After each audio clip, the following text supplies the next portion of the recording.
Oke,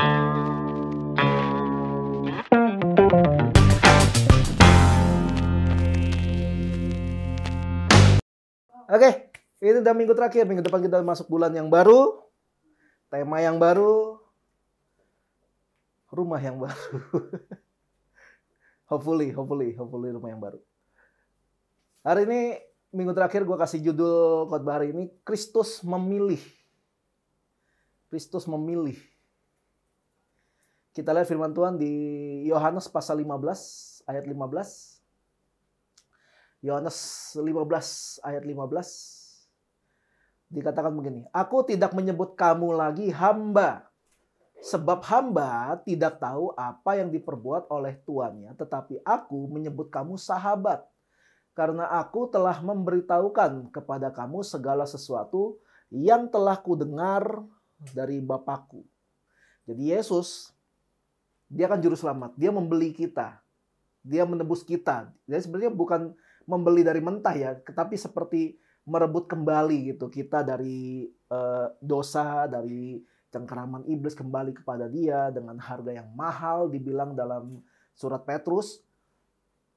Dia nebus kita. Jadi kayak orang yang lagi ditahan, jadi tahanan karena perang, terus dibeli.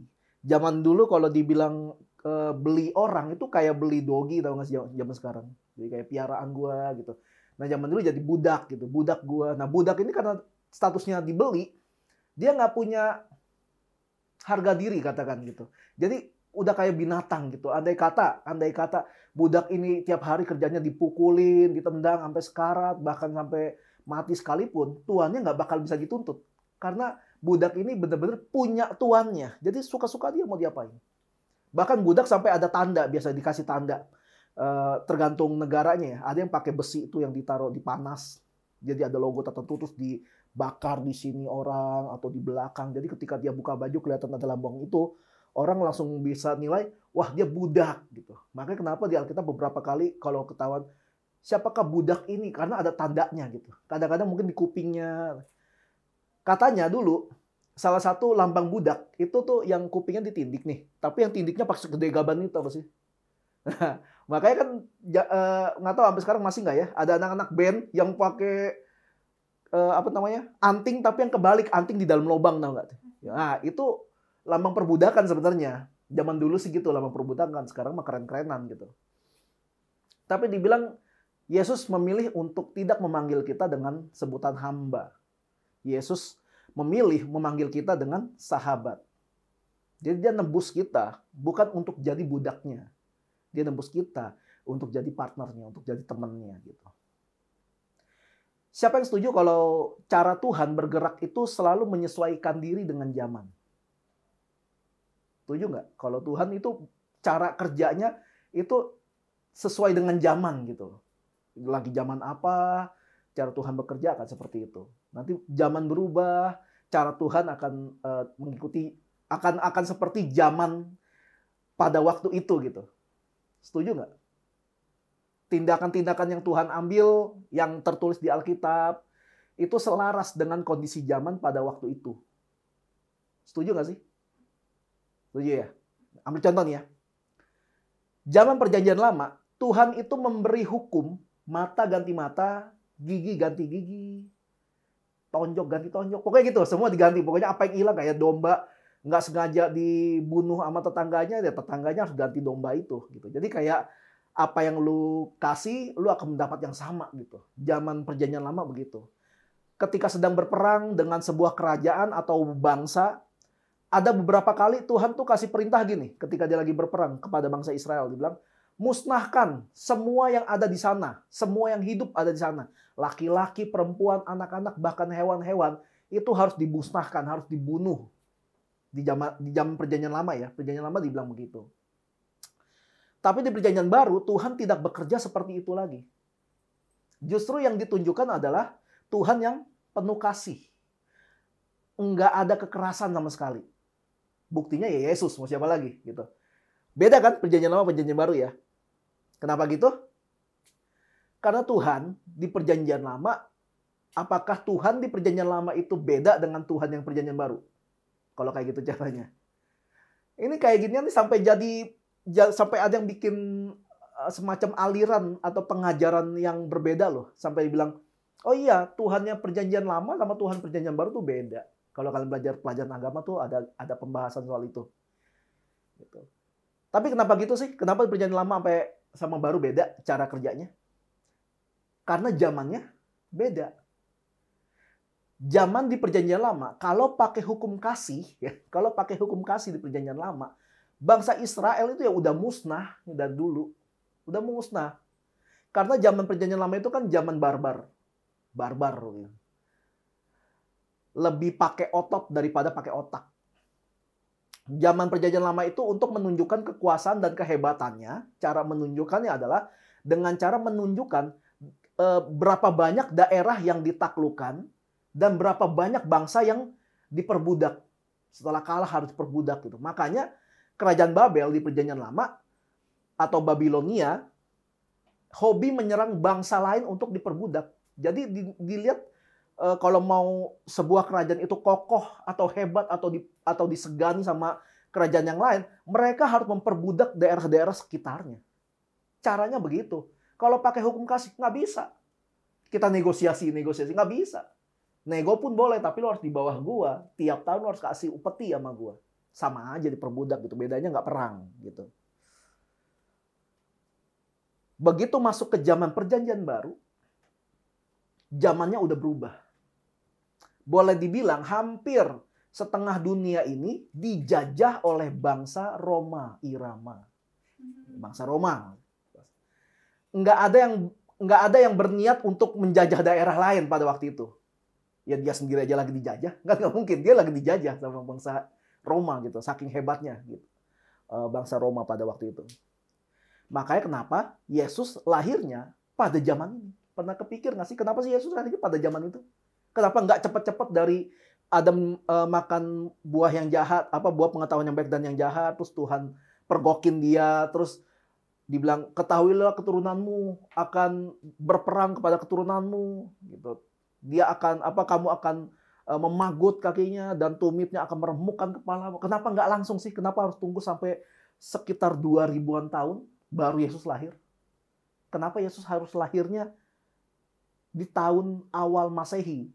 Kenapa nggak dulu-dulu gitu? Kenapa nggak dari dulu-dulu?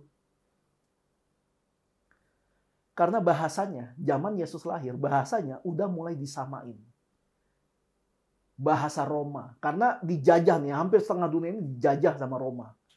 Jadi biasanya kalau daerah jajahan, mereka wajib belajar bahasa penjajah itu. Mereka nggak mau pusing, pokoknya lo harus nurut. Jadi bahasanya harus sama. Kayak Inggris. Inggris kan gitu, kalau menjajah sebuah bangsa, mereka harus belajar bahasa Inggris. Supaya orang Inggris juga nggak kesulitan dalam berkomunikasi gitu. Jadi Yesus lahir pada zaman itu, karena bahasanya udah sama, udah disamain satu dunia, bahasa Roma. Jadi proses untuk memberitakan Injil bakal lebih luas. Karena nggak cuma Israel nih jadinya nih, tapi sampai ke semua daerah jajahan dari Roma. Efesus, Galatia, Makedonia, Eropa, Asia Kecil, semua pakai bahasa Roma pada zaman itu.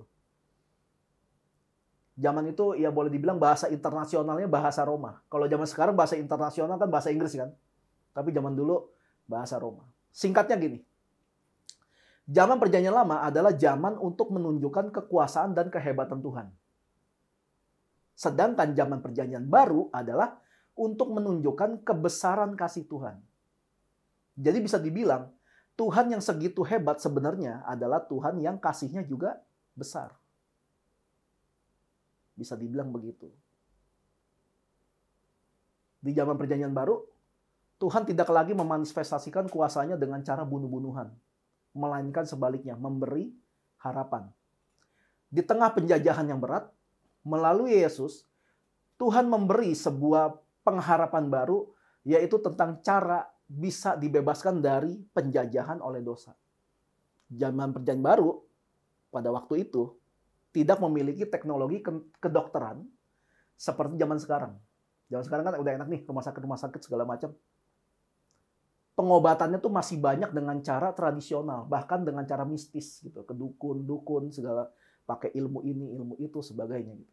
Dan sepertinya banyak sekali orang yang sekalinya sakit berat, ia selamanya bakal menderita sakit itu. Contoh, lumpuh, buta, bisu, kusta, pendarahan, epilepsi, kerasukan. Kerasukan itu kan rohnya yang sakit kan. Orang-orang ini menderita selain oleh jajahan Roma, jajahan dosa, mereka juga menderita karena jajahan sakit penyakit. Dan nggak ada dokter yang mampu menyembuhkan penyakit-penyakit yang mereka derita ini pada waktu itu. Sampai suatu ketika Yesus lahir, Yesus memanifestasikan kuasa Allah dengan cara menyembuhkan penyakit-penyakit yang nggak bisa disembuhkan pada zaman itu. Makanya dalam Injil Markus disebut gini, kemanapun Yesus melayani selalu ada kesembuhan. Dibilang selalu, dimanapun Yesus melayani. Berarti kebutuhan orang-orang pada zaman itu adalah kesembuhan dari penyakit. Pada zaman itu, pada zaman Yesus. Sedangkan kebutuhan orang-orang di perjanjian lama adalah kemenangan atas perang. Karena kalau nggak menang, mereka akan dibunuh atau dijajah secara jahat. Jadi karena perbedaan zaman gitu. Beda zaman, beda kebutuhan. Makanya cara Tuhan juga berbeda. Nah, kemudian zaman sekarang. Apakah orang-orang dunia ini masih membutuhkan mujizat kesembuhan? Masih butuh nggak sih? Mujizat kesembuhan yang seperti yang Yesus lakuin gitu loh. Masih membutuhkan itu nggak sih? Oh, bisul gede gitu misalnya. Tolong pendeta doain gitu. Sebenarnya masih butuh itu nggak? Siapa yang di sini yang pernah lihat gitu secara langsung? Lihat secara langsung. Bukan lihat dari video ya. Pokoknya lihat secara langsung, bukan dari kata orang, sekalipun yang orang itu adalah orang yang kalian percaya banget gitu. Pokoknya kalian lihat secara langsung. Nah, siapa yang pernah secara langsung lihat ada orang yang berdoa untuk orang buta gitu. Terus setelah didoain langsung ngelihat, langsung bisa lihat. Atau sebutinlah yang kayak sakit lumpuh didoain terus bisa jalan gitu. Sebutinlah penyakit-penyakit lengan yang berat-berat gitu, yang kalian lihat secara langsung kesembuhannya terjadi. Pernah lihat nggak secara langsung? Rata-rata denger aja, denger kan? Gue juga denger aja, denger. Gue pernah lihat di Nigeria tahun 2001 gitu, ada yang kayak gitu, nggak tumpangin tangan lagi, mereka udah tumpangin kaki. Karena di video itu ada orang yang kayak punya kanker apa gitu di betis, terus selesai doain, tiba-tiba kankernya kayak muncrat sendiri gitu dari kaki. Tapi tetap aja gue itu lihat video, gue nggak lihat langsung. Kalian kalau lihat video yang sekarang nggak sih yang KKR tuh, orang-orang negro Afrika yang ada ibu-ibu yang tangannya pendek segini. Setelah didoain, tiba-tiba tangannya memanjang. Langsung normal selesai didoain. Tahu nggak sih kalau itu penipuan? Ternyata ibu itu punya kelainan di bagian tulangnya dia. Dan bisa memendek emang. Ini ke dalam. Jadi tangannya langsung kayak pendek banget gitu. Dan dia bisa panjangin, pendekin. Ibu ini jadi langganan beberapa pendeta. Ketika KKR. Ada 3 video, pendeta beda, ibunya sama. Terus ada siapa lagi? Ada pendeta yang ngakunya nabi. Dia bikin altar call. Dia sebutin, ibu yang sana. Saya nggak kenal Anda kan? Anda namanya Rachel, benar? Rachel tinggal di Indonesia. Kita belum saling kenal. Dan semua yang disebut benar semua. Ternyata ada yang ngebocorin. Pendeta itu pasang semacam monitor di kuping. Ada yang ngomong, nah itu tuh yang baju hijau namanya Rachel. Dia tinggal di jalan ini. Makanya benar terus orang ada yang operatornya di sini. Gila kan? Saking ingin mendapatkan kepercayaan dari orang lain, mereka menipu. Orang yang punya label pendeta atau label hamba Tuhan menipu demi dapetin kepercayaan orang-orang supaya mereka percaya kalau mereka tuh punya kuasa Tuhan. Segitunya Tuhan mau dipromosiin dengan cara curang. Nah, itu yang terjadi. Itu banyak. Dan kalau mencari banyak lagi yang menceritain yang lain. Dan gue sendiri, gue nggak lihat langsung kayak gituan. Sekalipun ada yang ceritain ke gue, lo tau gue percaya bang, waktu itu gue didoain, gue sakit ini terus gue sembuh. Ini gue sendiri yang ngalamin, gue sendiri. Tetap aja gue nggak lihat pada waktu itu. Gitu. Gue rada Thomas muridnya Yesus nih. Kalau gue nggak lihat secara langsung, gue nggak percaya. Gue rada Thomas nih. Apalagi cuma denger Orang yang katanya bolak-balik surga neraka. Nggak ada bukti video atau foto. Disuruh percaya aja. Ya nggak bisa lah. Ya sama Tuhan iya gue bisa gitu. Tuhan kan ngomong gitu, barang siap berbahagialah orang yang tidak melihat namun percaya. Tapi kan itu konteksnya percaya kepada Tuhan. Bukan kepada manusia. Sedangkan pada manusia Yesus bilang apa? Dari buahnya lah kamu akan mengenal orang itu. Dari buahnya. Gue mana mau percaya sih. Gue percaya sama firman Tuhan. Apa yang tertulis di situ, itu yang gue percayai.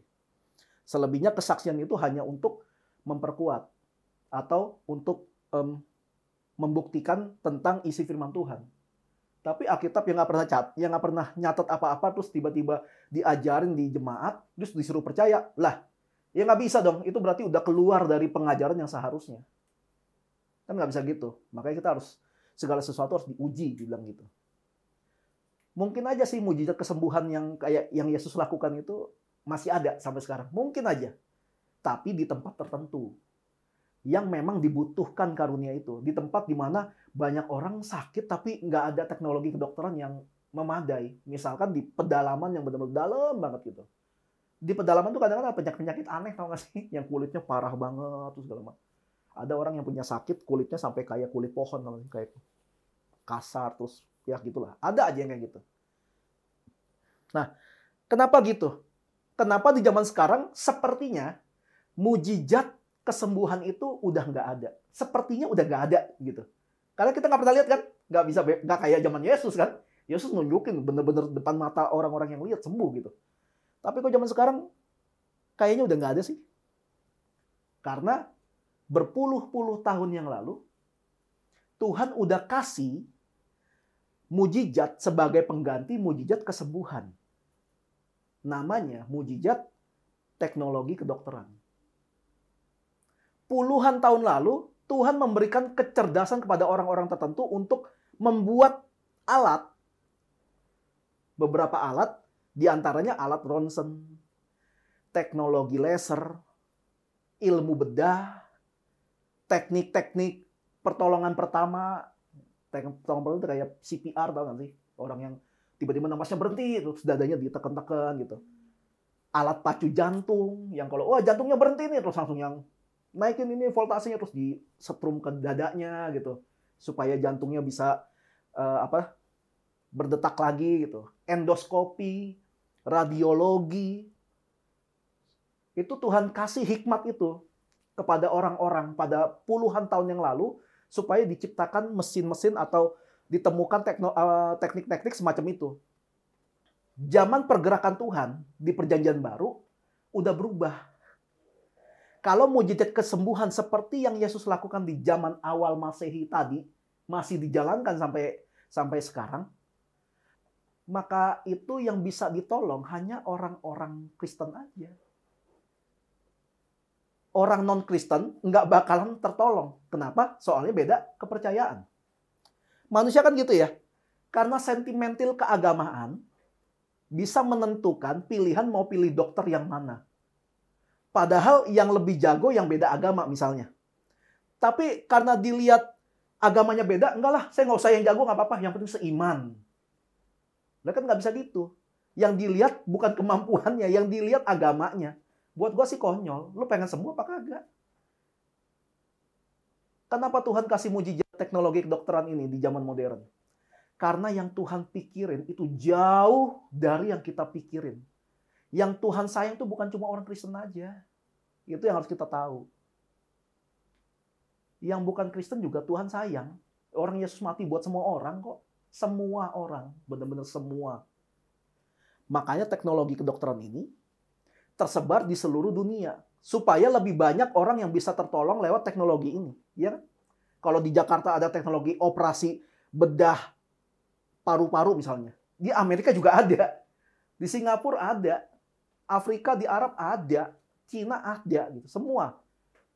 Mau orang Kristen, nggak orang Kristen, itu bisa pakai teknologi itu. Bisa ditolong pakai teknologi ini. Kalau lebih banyak orang yang tertolong, maka makin banyak orang yang punya kesempatan lebih besar untuk melihat kebaikan Tuhan dalam hidup mereka. Ini juga salah satu mujizat Tuhan yang Tuhan kasih kan. Dia kasih kepintaran gitu. Dia kasih ide buat banyak orang. Kadang sebagai orang percaya tuh kita egois. Orang Kristen kita nih. Jadi orang Kristen tuh suka egois. Maunya kita dikasih kekuatan supranatural untuk bisa melakukan mujizat. Maunya yang ditumpang tangan sembuh gitu. Dalam kepala kita mungkin berpikir gini, wah nanti ketika mereka berhasil disembuhin nih lewat pelayanan gue bisa kabarin tentang Kristus. Terus mereka jadi percaya ke gereja. Terus artinya gue udah berbuah buat Tuhan. Keren gitu. Cuma ya gitu. Seperti yang gue sampaikan minggu lalu, maunya kita kadang bukan maunya Tuhan. Berbuah tuh nggak kayak gitu aja. Makanya kita harus punya pikirannya Tuhan, harus bisa ngerti arahnya mesti kemana untuk tiap kondisi. Zaman perjanjian lama udah berlalu, zaman perjanjian baru udah berlalu, zaman modern sedang berjalan. Tapi Tuhannya tetap sama. Di situ letak kreativitasnya Tuhan. Tuhan sama, tapi cara kerjanya bisa selaras sama zaman. Makanya gue percaya Tuhan kita itu Tuhan yang bergerak sesuai zaman. Karena Kristus memilih cara-caranya sendiri. Kita yang harusnya ngikut sama caranya Tuhan. Bukannya malah ngatur-ngatur Tuhan mesti gimana gitu. Pergerakan Tuhan itu sesuai zaman, tapi Tuhan sendiri tidak digerakkan oleh zaman. Tuhanlah yang menggerakkan zaman sebenarnya. Kita ngikut harusnya. Sekarang kita lihat ada teknologi itu, fasilitas itu.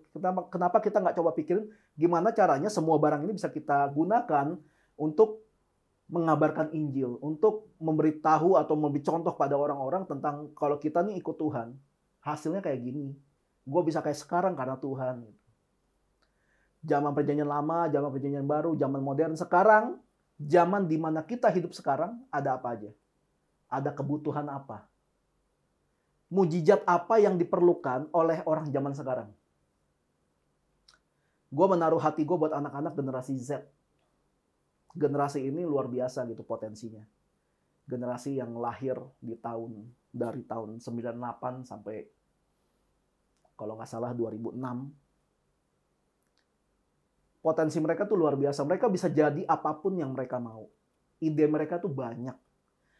Mereka suka mencoba hal-hal baru, bahkan mereka bisa menjadi trendsetter. Mereka membuat tren mereka sendiri. Tapi sayangnya mereka punya mental yang lemah. Hatinya tuh terlalu rapuh. Nggak kuat sama tekanan. Gue membayangkan apa jadinya ya orang-orang kayak gini dengan semua kelebihan yang tadi, tapi punya mental yang kuat. Kreativitas banget, bisa bikin apapun, bisa jadi apapun, tapi mentalnya juga kuat. Negara ini bisa jadi luar biasa berkembang. Bahkan negara ini bisa jadi negara maju kalau kita bisa dapetin generasi yang kayak gini. Makanya gue memilih untuk mengambil beban ini. Home akan jadi rumah untuk orang-orang yang nggak punya rumah. Yang broken home gitu loh. Tempat mereka bisa melihat keluarga yang seharusnya. Dan juga rumah untuk mereka yang mau disembuhkan dari mental health issue. Mental health issue, penyakit-penyakit mental, depresi, frustasi, ada stres, overthinking. Karena ada banyak juga orang yang justru nyaman dengan mental health issue-nya, makanya mereka nggak sembuh-sembuh dari sakitnya. Ada orang-orang yang kayak gitu, sadar mereka punya sakit mental ini, tapi mereka justru nyaman. Lucunya di situ, makanya kalau nggak mau disembuhin ya susah juga gitu. Susah juga. Penyakit yang susah disembuhkan adalah penyakit yang dimana orang itu nggak mau mengakui kalau dia sedang sakit. Makanya dia nggak pernah nyari kesembuhan. Itu yang susah. Sebagai gembala dari House of Messianic Encounter, gue mengambil beban untuk anak-anak dan generasi ini supaya bisa bebas dari sakit karena broken home dan sakit karena depresi, frustasi, dan stres. Gue sadar gue bukan orang terbaik buat isu-isu seperti ini. Tapi at least gue memilih pilihan yang terbaik untuk gue kerjain. Gue bisa aja gue bilang, oh ayo kita pelayanan ke penjara, pelayanan ke anak-anak narkoba, pelayanan ke anak-anak autis atau sebagainya. Tapi nggak bakal maksimal. Kenapa? Gue nggak dididik Tuhan untuk itu. Beda. Nanti malah jadi tambah lama. Gue sadar diri aja. Gue pun mantan anak broken home, jadi gue bisa ngerti anak-anak broken home, anak-anak yang stres itu kayak gimana. Karena itu, kenapa tempat kita beribadah ini kita sebut dengan home. Gue nggak pernah bilang, besok ke gereja nggak? Nggak. Kapan sih gue pernah ngomong kayak gitu? Nggak pernah kan? Nggak pernah. Gue selalu bilang, besok ke home ya. Bukan sekedar welcome home aja yang ditulis pakai spanduk gede-gede gitu ya, di tembok gereja, welcome home gitu. Tapi kita nggak pernah di welcome. Tapi gue pengen bikin benar-benar yang true home. Benar-benar rumah gitu. Gue pernah bilang, kita di sini terima kalian apa adanya. Tapi kita nggak akan biarin kalian apa adanya. Isu ini harus jadi agenda kita. Kalau kita mengasihi Tuhan, gembalakanlah dombanya. Sesuai dengan yang Tuhan taruh dalam hidup kita. Yang kuat menanggung yang lemah, yang bebas menanggung yang terikat, yang berhikmat menanggung yang kurang hikmat. Nah, kalian mau nggak ambil beban ini? Yohanes 16 ayat 24 bilang gini, sampai sekarang kamu belum meminta sesuatu pun dalam namaku. Mintalah, maka kamu akan menerima supaya penuhlah sukacitamu. Yesus ngomong kayak gini di ayat ini ke murid-muridnya yang setia ngikut dia. Dari awal ngikut gitu. Tapi mereka nggak pernah minta apapun. Padahal mereka udah berusaha hidup sesuai dengan apa yang Yesus suruh. Mereka nggak pernah minta yang untuk kepentingan mereka sendiri. Yesus sampai bilang gini, mintalah, minta aja. Supaya sukacita kamu penuh. Jadi boleh dibilang, boleh dong kalau kita minta sesuatu yang untuk kita kan. Tapi syaratnya apa? Kalau firman Tuhan tinggal dalam kita dan kita tinggal dalam Tuhan. Kita akan tahu yang kita minta untuk kita tuh yang mana. Kristus sudah memilih bagiannya, yaitu dia nggak mau menganggap orang-orang yang sudah dia tebus dengan sebutan hamba, tapi sahabat. Kalian di sini bukan jemaatnya Firdi, gitu. Kalian di sini bukan followersnya Firdi, walaupun di IG follow-followan ya. Kita di sini karena punya tujuan dan hati yang sama. Kalau gitu kalian bukan jemaat, kalian itu partner gue.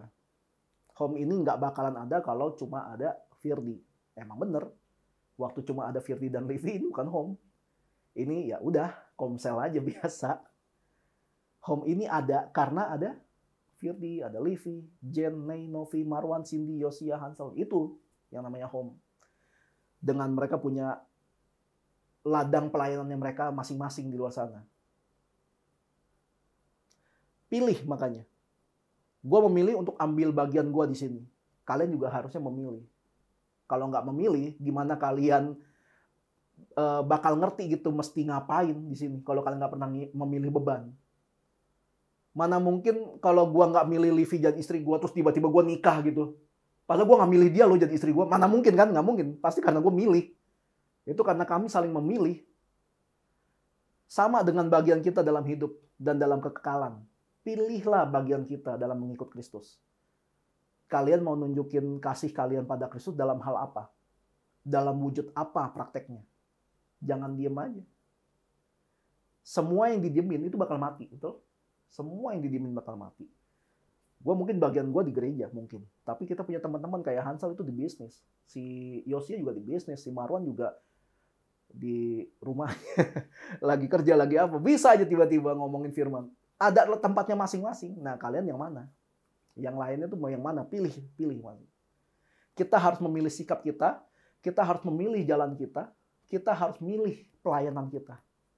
Seperti Kristus memilih. Amin. Yuk, kita mau perjamuan kudus.